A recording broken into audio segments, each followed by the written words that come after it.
Ассалаумағалейкум қазақ елі, қалдарыңыз қалай? Есімім Қалмұрат Айдынбек. Сіздермен бірге мотошоу каналы. Бүгінгі біздің тақырыпта желмая 300 кубпен 06. Ең бірінші біз желмая 300 кубты таныстыра кетейік сіздерге әдеттегідей. Олай болса, алдарыңызда 300 куб желмая.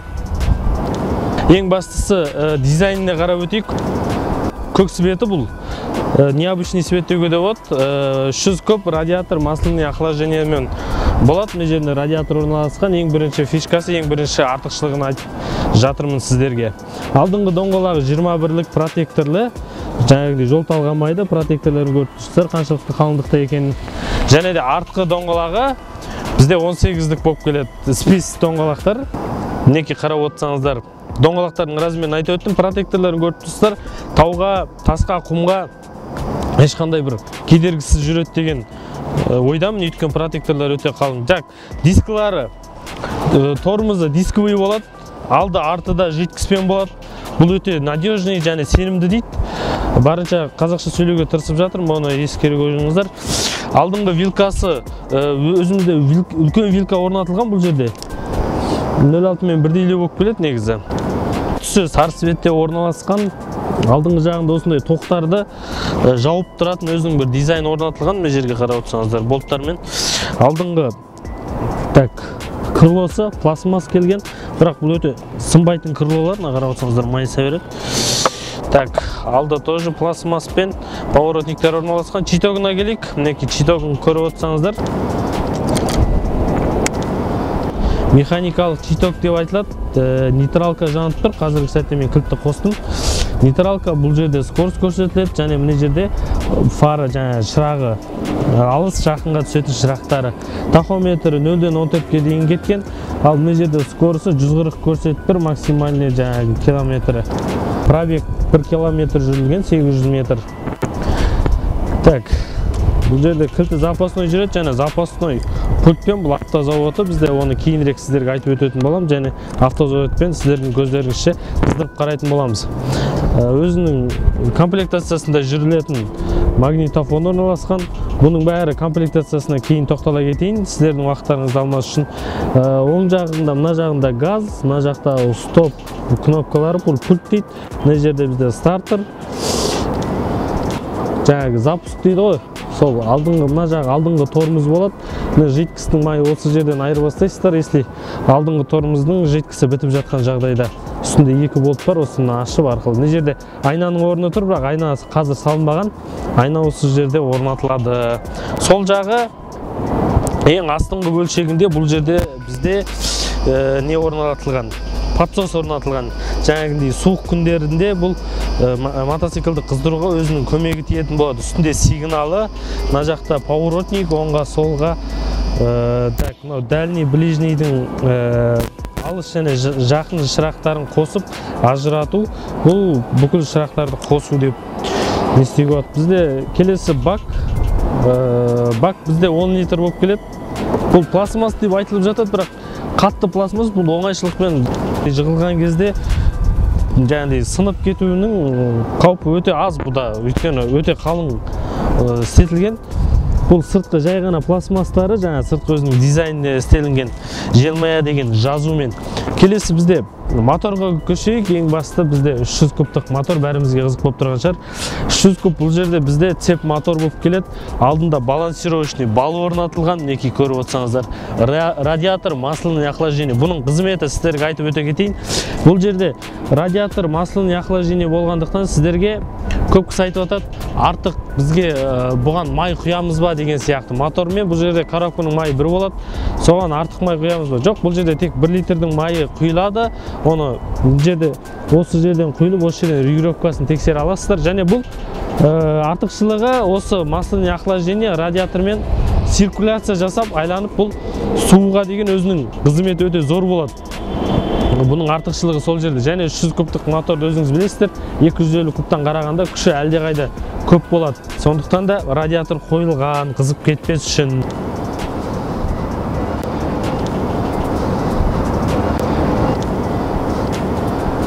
Балансировочный бал орнатылған.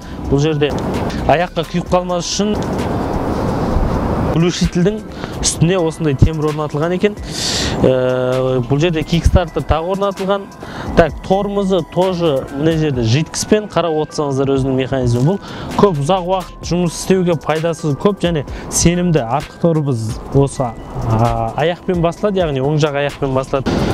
Бұл жерде артқы адамның аяқ қоятыны мінекей 2 адамға шақталынып істелінген. Бұл жерде карбюраторы PZ30 300 кубтың карбюраторы қойылған, өзінің оригинал. Бұның запчасының бәрін бізден ала аласыздар және астыда запчас алатын номерін қалдырып кететін болам. Описанияға сол жерден қарап, запчастардың каталогын ала аласыздар, бағасымен қойылған. Өзінің каскасы, комплектацияға артынан ораламыз. Глушитель осылай жоғарғы жағына шығарылған, сиденьенің астыңғы жағында, оның сыртында мынандай өзіміздің қапташасымен пластмасс түрінде 300 кубтың орнатылған. Бұл әрине қауіпсіздік үшін, аяқ күйіп қалмас үшін. Артқы жақтарын жаңа айтып өттім, мінекей дисковый тормозды тоже көрсеңіздер болады. Цеп бізде 520-лық сары цеп қойылған. Бұл жерде мінекей как раз бұл цептің кілті болып табылады. Бұны қатты ұзарып кеткен жағдайда қысқарттыра аласыз және запчасты бізден ала аласыз демекшімін. Үстіңгі жағында өзінің батпақ қағатында қойылған. Мына жерде цептің регулировкасы, ар жағында да тура осындай бар. Осы арқылы сіз цебіңізді қысқартып және ұзарта аласыз өзіңіздің нормативіне сай демекшімін. Мына жақта аяқ тірейтін қойылған. Аяқ тірейтін сәл бізде қазіргі уақытта тас қойып қойдық. Өзі осылай тұрады, жығылып қалмайды, өте ыңғайлы. Так, мына жақта стартер орнатылған. Стартердің сыртында 300 куб деген надпис ойылып отырып жазылған. Және астыңғы жағында мінекей желмаяның да жазуы ешқандай бір боялынып жазылынбаған, заводской. Арт жағында мынандай багажда орнатылған. Өзінің комплектациясында қысқы мезгілінде, күз уақытында өзінің осындай қыстық каскасы жүреді. Өздеріңіз көріп отырсыздар. Мінекей бұл жаймай каскалар емес, және сиденьеге чехол жүреді. Бұл сиденьеге чехол су жаңбырлы күндері су ішіне қарай сіңеді, сіздің шалбарыңыз, яғни су болмайды. Мінекей мынандай орнатылған. Бұл сиденьеге орнатылады. Сиденьесі кожа. Мына жағында желмая деген жазуымен көрсеңіздер болады. Мінекей мына жағында желмая деген жазуымен сиденьесінде. Бұл жерде әрбір деталына ойып отырып жазылған, өзінің желмая деген жазу жазылған болатын. Ол бізде оригиналдығын әрбір өзінің қосымша бөлшектері өзінікі екенін білдіреді. Сіздердің көздеріңізше қазір мен өзінің жаңағы айтып өткендей магнитофоны мінекей. Өлең қосасыз, бұл жерде сотка зарядтайсыз, AUX болады, Bluetooth-бен істеуге болады, 1 гигабайттық флешкасы да сіздерге подарок ретінде берілетін болады. Бұл осы алдына орнатылады, екі жағында осындай кірпленемен орнатылады. Сіздерге қазір бұны қыздырып көрсететін болам, дауысын естіртетін болам. Мына жақ стоп сигнал бұлай тұрмау керек. Бұлай тұрған жағдайда мотоцикліңіз еш уақытта қызбайтын болады. Сондықтан мына жағына қаратамыз. Мінекей. Дауысын естіп отырсаңыздар, өте ақырын шығады. қатты шум болмайды. Қазір газ беріп көреміз.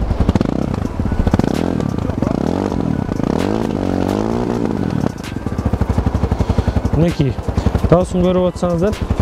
Қазір біз сіздерге бұны өшіріп, автозапуск арқылы сіздерге көрсететін боламыз. Не бұл сигналы, сигнализациясы ойнап отыр. Қазір автозапускпен қосатын боламын, мінекей. Мінекей, көріп отырсаңыздар, қазір автозаводпен бұл қызып жатыр. Өшіре салайық. Көріп отырсыздар, және бұны құлыпқа қойып қоясыз. Біреу сіздің мотоцикліңізді келіп тиісіп болмаса, өзіңіздің кілтіңізді алып кетіп, бұны ашқан жағдайда да сигнализация ойнайды, көріп отырсыздар. Ол үшін осындай ұрланып кетпеуіне көп септігі тиеді. Және мотоциклді мына мойын жағын замокқа қоюға болады. Оны қалай қоямыз? Кілтті сұғып, мінекей, жай ғана қойдық.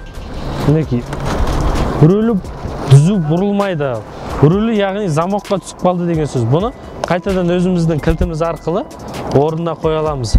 Және бізде комплектациясына өзінің свечной ключтері деп жатамыз, өзінің кілт саймандары, өзінің комплектациясына жүретін.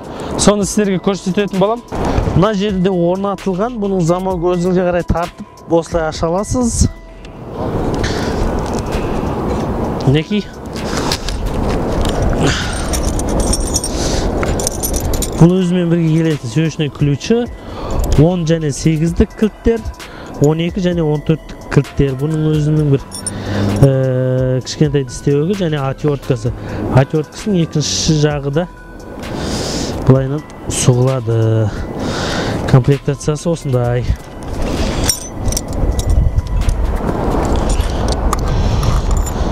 Сіздермен болған мен Қалмұрат Айдынбек.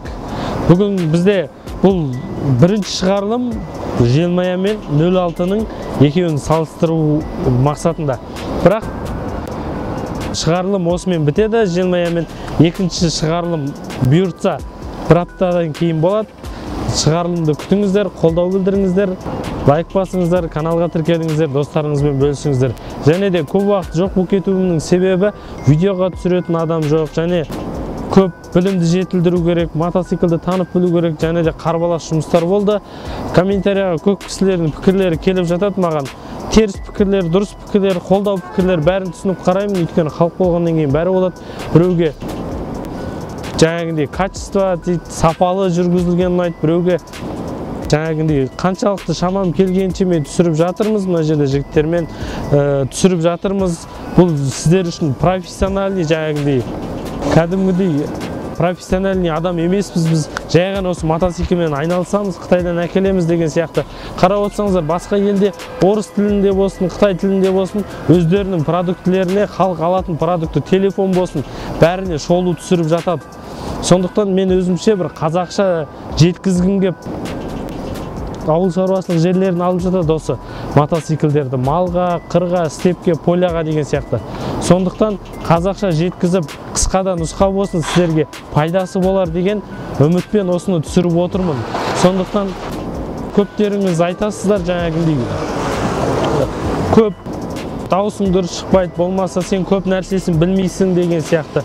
Мүмкін ол да бар шығар, өйткені мотоциклді шығарып кішкентай кезімнен осындай техниканың қасында өскен бала емеспін, ауылда өскен баламын. Сондықтан барлығын дұрыс қараңыздар.